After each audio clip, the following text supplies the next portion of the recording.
Assalamualaikum warahmatullahi wabarakatuh. Sahabat semua, sebelum kita mulai mendengarkan kisah ini, mari bersama-sama mengucapkan sholawat kepada baginda Nabi Muhammad Shallallahu Alaihi Wasallam. Semoga dengan bersholawat, hati kita menjadi lembut dan penuh keberkahan. Jangan lupa untuk mendukung channel Elva Story dengan cara menekan tombol subscribe sekarang juga. Karena satu klik dari Anda akan membuat kami semakin semangat menghadirkan cerita-cerita penuh hikmah. Malam itu, angin gurun berhembus pelan di halaman sebuah rumah megah di Riyadh. Aisyah berdiri terpaku di depan pintu kayu yang tingginya hampir 2 kali tinggi tubuhnya.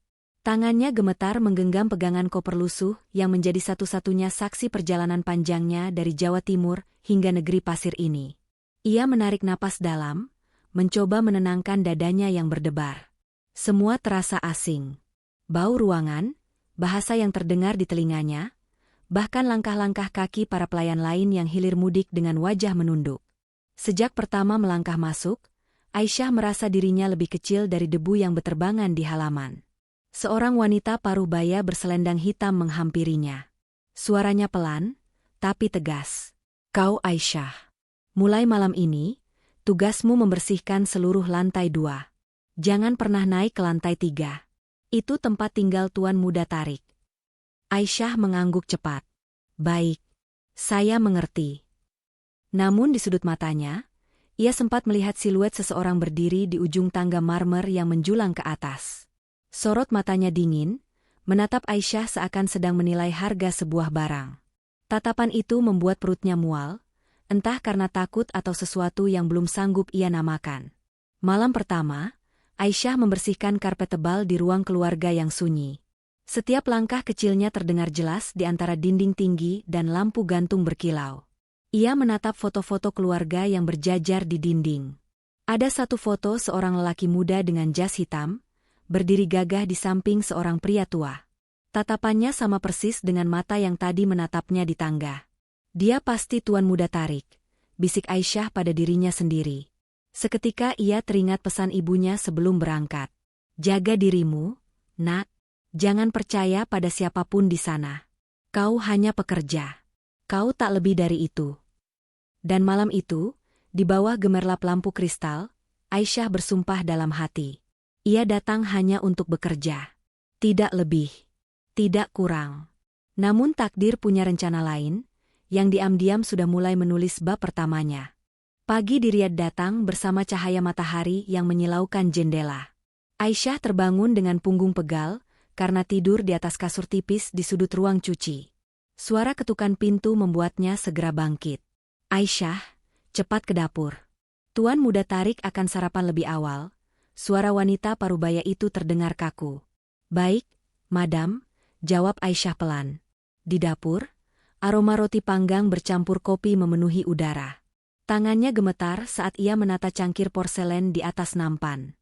Setiap sudut rumah ini begitu mewah, membuat ia merasa makin tak berarti. Dengan langkah perlahan, Aisyah membawa sarapan ke ruang makan. Tuan Muda Tarik sudah duduk di sana, mengenakan kemeja putih bersih. Ia menatap jendela seakan tak menyadari kehadiran Aisyah. Namun ketika Aisyah meletakkan cangkir di depannya, tiba-tiba ia bersuara. "Namamu siapa?" tanyanya tanpa menoleh. Aisyah tertegun, tak menyangka majikannya akan bicara padanya. "Aisyah, Tuan." "Usiamu?" tanyanya lagi, nada suaranya datar. 22, jawab Aisyah, menunduk dalam. Hening beberapa saat. Tarik akhirnya menoleh. Sorot matanya tajam, membuat Aisyah ingin lari meninggalkan ruangan itu. Namun dalam tatapan itu, ada sesuatu yang aneh. Seperti luka lama yang disimpan rapat. "Aku tidak suka pelayan yang takut menatapku," ucap Tarik pelan. "Kau bekerja di rumah ini. Lakukan pekerjaanmu dengan baik." "Baik, Tuan," jawab Aisyah. Hari-hari berlalu dengan ritme yang sama. Pagi membersihkan lantai, siang membantu memasak, malam mencuci pakaian. Namun setiap kali Aisyah lewat dekat tangga menuju lantai 3, ia merasa sepasang mata itu mengawasinya diam-diam. Sampai suatu malam, saat Aisyah sedang menjemur selimut di halaman belakang, Tarik muncul begitu saja. Ia mengenakan gamis gelap, wajahnya letih. "Kau belum tidur?" suaranya terdengar lebih lembut. "Saya masih bekerja," jawab Aisyah, sedikit panik. Tarik mendekat, menatapnya lekat-lekat. "Apa kau betah di sini?" tanyanya pelan. Aisyah menunduk, menahan detak jantungnya yang semakin kencang. "Saya hanya ingin bekerja. Untuk keluarga saya." Malam itu, hening menyelimuti mereka. Aisyah tidak berani menatap wajahnya lebih lama. Namun dalam hati, ia merasakan sesuatu yang ia sendiri tak mengerti. Dan sejak malam itu, setiap pertemuan singkat dengan Tarik selalu meninggalkan jejak aneh yang membuat tidurnya gelisah. Ia mencoba melawan rasa itu. Tapi semakin ia menolak, semakin kuat ia merasakannya. Hari itu, matahari belum sepenuhnya tenggelam saat Aisyah selesai membersihkan ruang keluarga. Ia menghela napas, mengusap keringat di dahi. Badannya letih, tapi pikirannya jauh lebih lelah. Sejak malam itu, sikap tuan muda Tarik semakin berubah. Tidak lagi dingin, melainkan penuh tanda tanya yang membuat Aisyah makin gelisah. Menjelang senja, ia berjalan menuju dapur, berniat mencuci gelas yang kotor. Namun di tangga menuju lantai 3, ia melihat pintu kayu besar terbuka sedikit. Padahal selama ini, pintu itu selalu tertutup rapat. Hatinya berdebar. Pesan madam kembali terngiang di kepalanya. Jangan pernah naik ke lantai 3. Tapi rasa penasaran perlahan mengalahkan ketakutannya. Ia mendekat, menahan napas, lalu mengintip celah pintu. Ruangan itu jauh lebih mewah dari yang ia bayangkan. Rak buku menjulang sampai langit-langit, lampu gantung kristal berpendar hangat. Di sudut ruangan, Tarik duduk sendirian, kepalanya tertunduk, kedua tangannya meremas foto bingkai perak. Aisyah menahan diri agar tidak bersuara. Namun ketika Tarik mengangkat wajah, ia bisa melihat matanya merah, bekas air mata yang belum kering. "Kau mau apa di sini?" Suaranya serak, memecah keheningan. Aisyah mundur cepat, kepalanya menunduk dalam. "Maaf, Tuan, saya hanya lewat." "Kau tidak perlu takut," ujar Tarik pelan. "Masuklah." Aisyah menggeleng. "Saya tidak boleh naik ke lantai 3. Tarik memejamkan mata, seakan menahan sesuatu. "Kalau aku yang memanggilmu, tak ada yang bisa melarang." Ragu-ragu, Aisyah melangkah masuk. Pandangannya tertumbuk pada bingkai foto yang dipegang Tarik.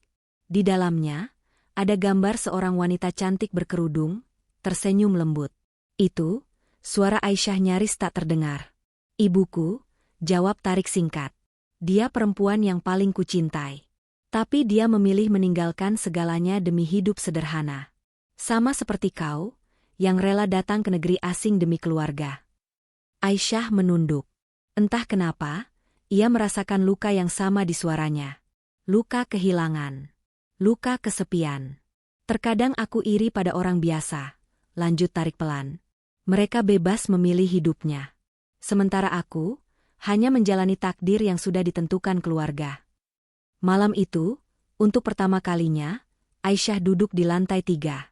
Bersama Tarik yang tiba-tiba tak lagi tampak seperti majikan, melainkan seorang lelaki muda yang kesepian. Saat ia kembali ke kamarnya, dada Aisyah penuh debar yang tak bisa ia redakan. Ia sadar, sejak pintu itu terbuka, hidupnya takkan pernah sama lagi. Sejak malam itu, semuanya berubah. Tarik tak lagi menjaga jarak. Ia mulai sering muncul di dapur, kadang hanya untuk menanyakan hal sepele. Pernah, saat Aisyah sedang memotong sayuran, ia berdiri di ambang pintu, menatapnya lama. "Apa kau kedinginan?" tanyanya pelan, padahal cuaca Riyadh saat itu hangat. "Tidak, Tuan. Saya baik-baik saja," jawab Aisyah gugup. "Panggil aku Tarik." Aisyah terdiam. Dadanya berdegup lebih cepat dari biasanya. "Saya tidak berani." "Kau harus mencoba," bisik Tarik, matanya tak berpaling. Hari-hari berikutnya, perhatian kecil itu makin sering datang. Tarik sengaja menyiapkan sarapan untuknya sebelum subuh. Ia pernah menitipkan syal hangat di kamarnya tanpa sepatah kata. Semua orang di rumah mulai berbisik, menuduh Aisyah berusaha memikat majikannya. Malam itu, Aisyah duduk di sudut kamarnya, menahan air mata. Kata-kata para pelayan lain terngiang di telinganya. Dia cuma gadis kampung. Berani sekali mendekati tuan muda. Pasti dia sudah merencanakannya sejak awal. Hatinya perih. Ia ingin pergi dari rumah itu, ingin mengakhiri semua keributan yang tak ia cari. Namun sebelum subuh, saat ia sedang merapikan koper kecilnya, pintu kamarnya diketuk. Tarik berdiri di sana, mengenakan gamis putih. Matanya tampak lelah, namun tatapannya penuh tekad.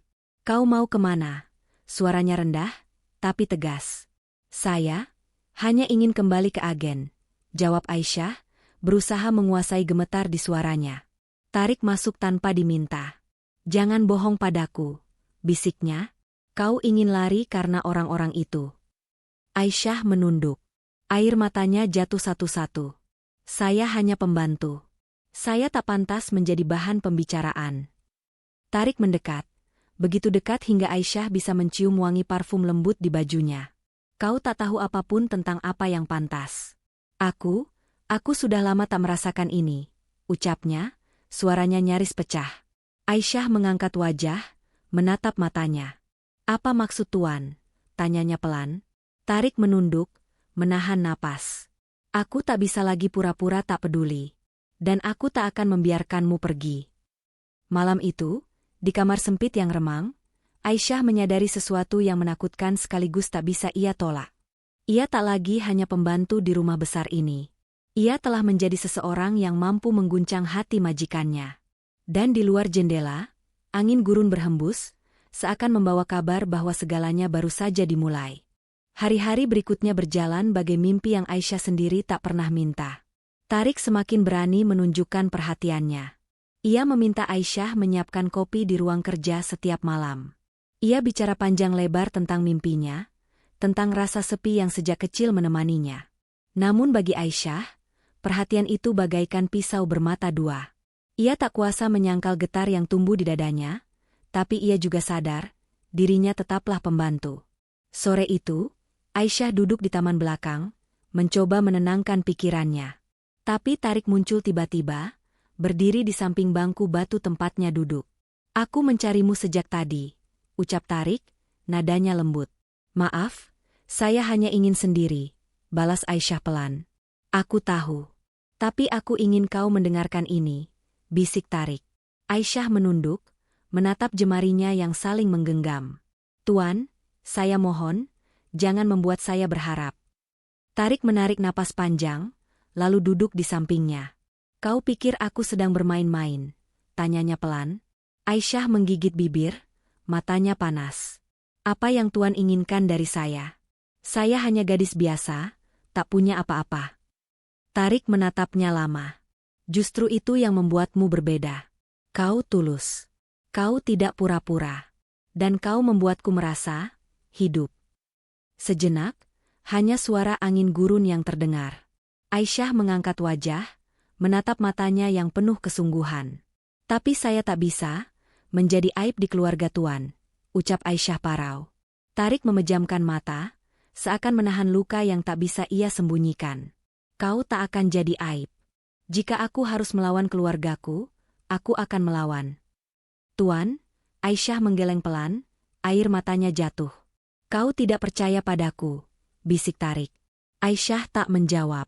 Namun dalam hatinya, ia tahu perasaannya pada lelaki ini telah tumbuh menjadi sesuatu yang lebih dari sekadar simpati. Sesuatu yang membuatnya takut. Malam itu, ketika semua orang di rumah terlelap, Tarik berdiri di depan pintu kamarnya lagi. Kali ini ia membawa kotak kecil beludru merah.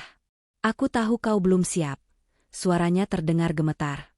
"Tapi aku ingin kau simpan ini." Aisyah menatap kotak itu tanpa berani menyentuhnya. "Apa ini?" tanyanya lirih. "Cincin ibuku. Dia selalu berkata, jika aku menemukan wanita yang membuatku berlutut, aku harus memberikannya cincin ini." Aisyah menahan napas, dadanya berdegup tak karuan. "Tuan, saya mohon, jangan lakukan ini sekarang." Suaranya patah-patah. Tarik tersenyum tipis, meski matanya basah. "Aku hanya ingin kau tahu. Jika suatu hari kau siap, cincin ini milikmu." Dan malam itu, untuk pertama kalinya, Aisyah merasa dirinya berdiri di antara dua jurang. Rasa cinta, dan harga diri yang selama ini ia jaga erat. Hari berganti minggu. Seisi rumah perlahan mulai mencium gelagat tak biasa. Bisik-bisik di dapur semakin nyaring. Para pelayan lain tak lagi menyembunyikan tatapan sinis setiap Aisyah lewat. Namun lebih dari semua itu, yang paling membuat Aisyah tak bisa tidur adalah caranya Tarik menatapnya. Bukan lagi tatapan seorang majikan pada pembantunya, melainkan tatapan lelaki yang sungguh-sungguh ingin memiliki. Sore itu, Aisyah sedang merapikan rak buku di perpustakaan lantai 2. Tangannya berhenti di sebuah album foto lawas bersampul kulit coklat. Saat ia membuka halaman pertama, matanya terpaku pada potret seorang wanita muda berkebaya hijau, tersenyum di samping lelaki Arab berusia matang. "Dia mirip aku," gumam Aisyah tanpa sadar. Suara langkah pelan terdengar di belakangnya. Tarik berdiri di ambang pintu, matanya menatap album itu. "Itu ibuku," suaranya rendah. "Dia orang Indonesia. Dia dulu bekerja di rumah kakekku sebagai pembantu." Aisyah mematung. Jemarinya meremas pinggiran album. "Tapi, mengapa Tuan tidak pernah cerita?" tanyanya pelan. "Karena aku tak ingin kau merasa, aku mencarimu hanya karena kau mengingatkanku pada dia." Tatapan Tarik menajam. "Tapi semakin lama aku mencoba menyangkal, semakin jelas rasanya." Aisyah menutup album itu cepat-cepat. Takut hatinya makin lemah. "Tuan, semua ini tidak boleh terjadi." "Mengapa tidak?" desak Tarik. "Apakah kau malu pada masa lalumu, atau masa laluku?" "Saya hanya takut," jawab Aisyah, suaranya nyaris pecah. "Takut semua orang akan mencaci, mencemooh, mengatakan saya perempuan murahan yang memikat majikannya." Tarik melangkah lebih dekat, sampai wajahnya hanya sejengkal dari wajah Aisyah. "Jika kau pergi, aku tak akan mengejarmu. Tapi jika kau tinggal, aku akan berjuang untukmu." Air mata Aisyah jatuh satu persatu. "Saya hanya ingin keluarga saya bangga. Saya tak pernah bermimpi menjadi istri orang kaya." Tarik menyentuh pipinya perlahan, seakan takut ia akan menghilang. "Mungkin itu sebabnya aku memilihmu. Karena kau tidak pernah menginginkan apa-apa dariku." Senja menelan sisa cahaya di jendela. Hening panjang menggantung di antara mereka. Dalam hening itu, Aisyah tahu ia sedang berdiri di perbatasan. Sekali melangkah, tak ada jalan untuk kembali. Dan malam itu, di perpustakaan sunyi, Tarik menggenggam tangannya. "Kalau takdirku sudah tertulis untuk mencintaimu, tak ada siapapun yang bisa menghentikannya." Hati Aisyah mencelos. Untuk pertama kalinya, ia tak lagi sanggup berkata tidak. Keesokan harinya, kabar itu akhirnya pecah bagai petir di siang bolong. Madam memanggil Aisyah ke ruang tamu utama. Wajah perempuan parubaya itu tegang, matanya menatap tajam seakan ingin menembus dada Aisyah. "Duduk," perintahnya dingin. Aisyah menunduk, duduk di ujung sofa empuk yang tak pernah ia sentuh sebelumnya. Jemarinya saling meremas. "Kau pikir aku tak tahu apa yang kau lakukan?" Suara madam terdengar menahan amarah. "Kau mempermainkan perasaan anakku." Aisyah menahan air mata. Saya tidak pernah berniat begitu." "Diam," bentak madam. "Kau cuma pembantu. Kau pikir dengan sedikit wajah manis, kau bisa mencuri hati Tarik. Kau membuat keluarga ini menjadi bahan olok-olok." Langkah kaki berat terdengar mendekat. Tarik muncul di pintu. Wajahnya pucat, tapi sorot matanya tegas. "Ibu, cukup." Suaranya bergetar. "Dia tidak bersalah." Madam berbalik dengan tatapan penuh luka. "Tarik, kau buta. Kau menghancurkan kehormatan keluarga demi perempuan ini. Jika cinta disebut aib, maka biar aku jadi aib," balas Tarik pelan. Suasana hening. Napas Aisyah terengah, air matanya jatuh tanpa bisa ditahan. "Tuan, saya mohon, hentikan ini." Suaranya pecah. "Kalau saya yang salah, saya akan pergi." Tarik berjalan mendekat, berdiri tepat di sampingnya. "Tidak. Kau tak akan kemana-mana." Madam mendekat, menatap Aisyah lama. "Kalau kau punya harga diri, pergilah. Buktikan kau bukan perempuan licik yang menumpang belas kasihan." Aisyah berdiri perlahan. Hatinya seperti diiris. "Saya akan pergi," katanya lirih. "Saya hanya ingin bekerja, bukan mencuri tempat di hati siapapun." Ia melangkah meninggalkan ruang tamu, namun langkahnya terhenti saat Tarik mengejarnya. Tangannya mencengkeram lengan Aisyah, begitu kuat sampai ia tak bisa bergerak. "Aku mohon, jangan lakukan ini," bisik Tarik. "Jangan tinggalkan aku." Aisyah menoleh, air matanya mengaburkan wajah lelaki itu. "Kalau Tuan mencintai saya, biarkan saya pergi dengan harga diri." Sejenak, hanya suara detak jantung mereka yang terdengar. Tarik menunduk, napasnya berat. "Kalau itu yang kau inginkan, aku akan menunggumu. Berapapun lama." Aisyah menutup matanya, menahan isak. Dengan sisa keberanian, ia melepaskan genggaman Tarik, lalu berjalan pergi tanpa menoleh. Dan di ambang pintu megah rumah itu, ia berjanji pada dirinya sendiri. Jika ia kembali suatu hari nanti, itu bukan karena paksaan siapapun, tapi karena cintanya sendiri. Waktu berlalu. 1 tahun penuh Aisyah mengubur semua kenangan itu di sudut hati yang tak pernah ia buka. Ia kembali bekerja di rumah keluarga lain, jauh dari Riyadh. Upahnya ia kirimkan seluruhnya ke kampung halaman. Ia hidup sederhana, namun setiap malam, wajah Tarik selalu datang dalam tidurnya. Hari itu, Aisyah baru saja pulang dari pasar.